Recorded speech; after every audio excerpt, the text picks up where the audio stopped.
Hi friends, welcome back to our channel. What to eat today చూసేయండి. Morning బ్రేక్ఫాస్ట్లోకి వచ్చేసి చపాతీ ఇంకా పప్పు అనమాట. ఇది వచ్చేసి పాలకూర పప్పు. ఆఫ్టర్నూన్ లంచ్లోకి వచ్చేసి వైట్ రైస్ అనమాట ఇది.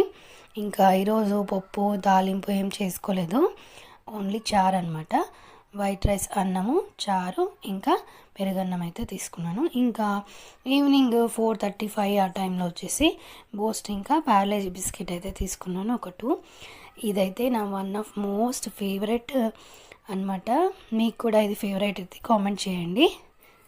90s కిడ్స్ అయితే ఖచ్చితంగా ఇది ఫేవరెట్ అయి ఉంటుంది. మీలో ఎంతమంది 90s కిడ్స్ ఉన్నారో కామెంట్ చేయండి. ఇంకా 6 ఆ టైంలో వచ్చేసి ఒక ఆరెంజ్ అయితే తీసుకున్నాను. ఇంకా నైట్ డిన్నర్లోకి వచ్చేసి లైట్గా తీసుకున్నాను అనమాట. టమోటా బ్రెడ్ అంటారు దీన్ని. మీకు ఎవరికైనా రెసిపీ కావాలంటే అడగండి, షేర్ చేస్తాను. ఈరోజు మన వీడియో ఇంతే. మళ్ళీ నెక్స్ట్ వీడియోలో కలుద్దాం. Bye bye.